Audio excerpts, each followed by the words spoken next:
और रुक करें बड़ी खबर का। क्या शिवसेना से अलग होने के बाद शिंदे गुट में सब कुछ ठीक है? महाराष्ट्र से आ रही ताजा खबरें तो इस ओर इशारा नहीं करती। औरंगाबाद से 3 बार के विधायक संजय शिरसाट के नाराज होने की खबर है। संजय शिरसाट ने ट्विटर पर उद्धव ठाकरे की तारीफ की। तारीफ में ट्वीट करते हुए लिखा, उद्धव को महाराष्ट्र का कुटुंब प्रमुख बताया। हालांकि 10 मिनट बाद शिरसाट ने अपना ये ट्वीट डिलीट भी कर दिया। बता दें कि मंत्रिमंडल में उनके शामिल होने की चर्चा भी थी, जिसके बाद शिंदे गुट के प्रवक्ता ने उनसे बात की और कहा कि अभी दूसरी खेप में मंत्री बनाया जाना बाकी है, तो ऐसे में उनके लिए उम्मीदें बनी हुई हैं। तो एबीपी न्यूज का आपसे वादा है कि हम आपको पूरी खबर दिखाएंगे। एबीपी न्यूज ने संजय शिरसाट से बात की, जिसमें संजय शिरसाट ने नाराजगी की बात मानी। कहा कि मैं 3 बार का विधायक हूं, मुझे मंत्री पद मिलना चाहिए था। देखिए हमारे संवाददाता मृत्युंजय सिंह से संजय शिरसाट ने और क्या कुछ कहा, ये पूरी बातचीत सुनिए। महाराष्ट्र में शिवसेना एकनाथ शिंदे गुट के विधायक और औरंगाबाद से विधायक संजय शिरसाट जी ने बीती रात एक ट्वीट किया, जिसके बाद से महाराष्ट्र की हलचल तेज हो गई।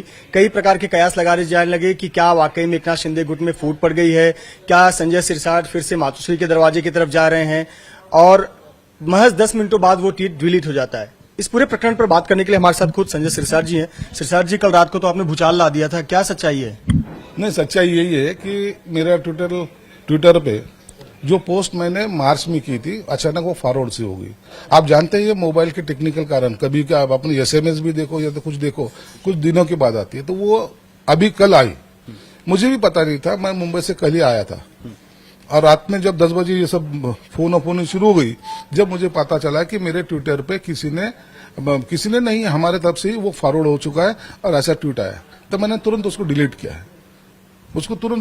है। और एक बात समझ लो, मुझे अगर ऐसी कुछ घटना अगर करनी होती या तो कुछ बोलना होता तो मैं सामने आप लोगों को बुला के बोल सकता था। ट्विटर पे बोलना ये मेरा स्वभाव नहीं है। मैं जो भी बात करता हूँ आमने सामने या तो डायरेक्टली करता हूँ, इसलिए आप कृपया उसको गलत अर्थ से मत लीजिए। मैं कहीं जाने वाला नहीं और कुछ करने वाला भी नहीं। चूंकि उस पर जो शब्द थे वो आपने लिखा उद्धव जी को महाराष्ट्र के कुटुंब प्रमुख, तो और बाकी आपने कुछ बातें नहीं लिखी, बस उनका पुराना वीडियो एक शेयर किया जो उन्होंने और कामकाज के संदर्भ में था। तो ऐसे पर कयास लगने लगे कि आपको मंत्री पद नहीं दिया गया, तो कहीं न कहीं दबाव तंत्र के लिए आपने किया। देखिए, मैंने वहां वो वीडियो भी देखेंगे ना, तो उसमें कोई गलत नहीं था। वो टाइम जो यहाँ का जो चीफ मिनिस्टर होता है महाराष्ट्र स्टेट में, जो भी चीफ मिनिस्टर होगा वो कुटुंब प्रमुख माना जाता है। आज शिंदे साहब कुटुंब प्रमुख है, इसलिए गलत कुछ नहीं था। और वो उसमें वो मैंने देखा है बाद में एक्चुअली हुआ क्या, तो वो विधानसभा में जो भाषण दे रहे थे उसकी वो क्लिप दिखाई। तो एज ए कुटुंब प्रमुख ही थे ना वो। आज भी अगर एकनाथ शिंदे साहब का अगर ट्विटर पे जाऊं तो मैं उनको आज कुटुंब प्रमुख बोलूंगा, क्योंकि वो महाराष्ट्र के कुटुंब प्रमुख है। किसी एक पार्टी के, किसी कास्ट के, किसी जाति धर्म के वो नहीं है, पूरे महाराष्ट्र के कुटुंब प्रमुख है। ये मेरी भूमिका थी वो टाइम मार्च में भी, और वो ट्विटर पे आज आया। पर संजय शिरसाट जी नाराज तो जरूर हैं, मंत्री पद नहीं मिला और हर कोई उम्मीद लगाकर बैठा था कि संजय शिरसाट मंत्री तो बनेंगे। नहीं, देखिए ये नाराजगी होना स्वाभाविक है। मैं 38 साल से पॉलिटिक्स में काम करता हूं, आज 3 बार विधायक रह चुका हूं, तो मेरी भी मंशा रहती है कि अपन भी कहीं मंत्रिमंडल में जाए। तो नहीं हुई तो थोड़ी नाराजगी होती है, ये बात चुपने वाली तो है नहीं। मैं अगर बोल दूं तुमको नहीं मैं बहुत खुश हूं, किस बात की खुशी? तुमको मंत्री पद नहीं मिला इसकी खुशी है? ऐसा नहीं होता, नाराजगी होती है, ये स्पष्ट है। नाराज मैं था, लेकिन शिंदे साहब से मैंने जब बात की, उनसे जब बात करके कुछ उनकी मजबूरियां कुछ मेरी मजबूरियां जब मैंने उनको दिखाए, तो उन्होंने भी मुझे कहा है कि ठीक है कोई बात नहीं है, देखेंगे, चिंता मत करो, आपको पॉलिटिक्स में अच्छे से अच्छा सा जो भी तुमको दे सकता हूं मैं जरूर दूंगा। इतना आश्वासित करने के बाद मेरे को कुछ करने की जरूरत ही नहीं ना। जिस दिन मंत्रिमंडल का विस्तार होना था उसके पहले जो एक बैठक हुई थी एकनाथ शिंदे साहब के साथ में, उसमें आप मौजूद थे। आपकी शायद बात भी हुई थी, आपने कुछ मांग भी रखी थी औरंगाबाद के लिए, मुझे क्या कुछ करना है। यहाँ तक कि आपके परिवार के सदस्य भी तैयार होकर मुंबई के लिए रवाना हो गए थे, कार्यकर्ता बहुत उत्साहित थे। ऐसा क्या हो गया कि आपका पत्ता कट गया कैबिनेट मंत्रियों की लिस्ट में से? नहीं, ऐसा कुछ नहीं। मुझे भी फोन आया था, फोन आने की वजह से मुझे पता चला था कि भाई अभी मंत्री पद जिसको दिया जाता है उनको बुलाया जाता है जी। तो वैसे वो उस तरीके से मैंने वो खुशी की, जो मेरे फोन आया तो मैंने घर में बता दिया, घर वाले सब उधर आ गए, कुछ कार्यकर्ता आ गए। लेकिन उस दिन रात में जब बात हो गई तो हमारे को कुछ लिमिटेड मंत्री करना था, 9 करना था।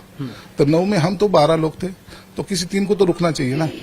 तो वो रुकते वक्त हमने ऐसा डिसीजन लिया कि जो पहले हमारे साथ मंत्री रह चुके हैं वो लोगों को प्रायोरिटी दी जाए, बाद में जो नेक्स्ट जो आएगा उसके अंदर बाकी लोगों को समय उसमें इंसर्ट करेंगे। मतलब आप विश्वास रखे हुए हैं कि अगला जो मंत्रिमंडल विस्तार होगा उसमें आपका नाम निश्चित तौर पर होगा, इस प्रकार का आश्वासन मिला है? भाई राजकारण पे तो विश्वास पे तो चलता है, किसी नेता के ऊपर विश्वास तो रखना ही पड़ेगा ना।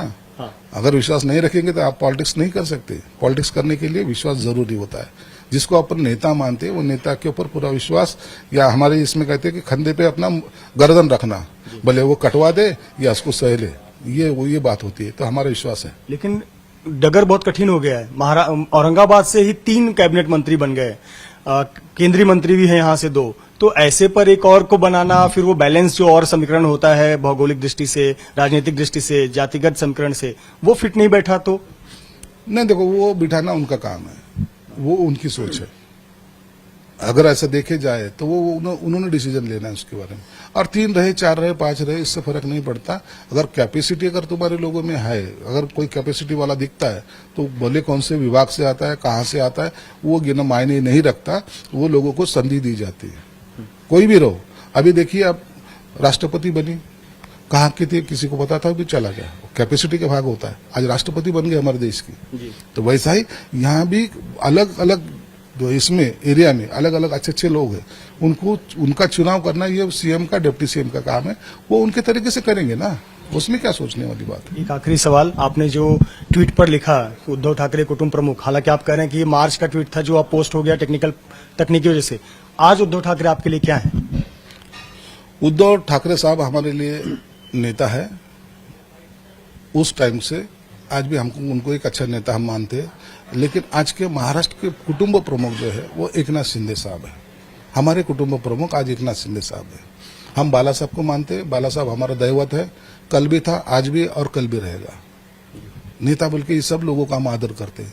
कोई भी रहे जो बड़ा है, अपने से अच्छा काम करता है, उसको नेता मानना कोई गैर नहीं है, उनको हम नेता बोलते हैं। शरद पवार जी अच्छे नेता है, उनको नेता माना जाता है, उनके बारे में गलत नहीं बोला जाता है। उद्धव साहब के बारे में हम कभी गलत नहीं बोलते। तो हर एक की अपनी अपनी जगह रहती है, वो जगह से हम उनको भी अच्छे से मानते हैं। मातोश्री के दरवाजे पे कभी जाएंगे? शायद अभी तो नहीं, भविष्य का पता नहीं मेरे को, लेकिन अभी तो हम नहीं जाने के, कोई हमारे मंशा भी नहीं है, हम जाएंगे भी नहीं। ये हैं शर्मा जी, जो रात का खाना और देश दुनिया की सुर्खियां दोनों लेते हैं सुमित अवस्थी के साथ। अब ये हैं इनके पड़ोसी बैनर्जी साहब।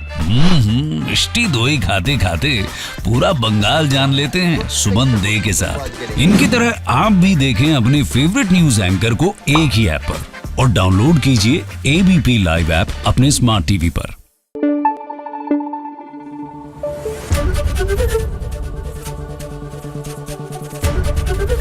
एबीपी न्यूज आपको रखे आगे।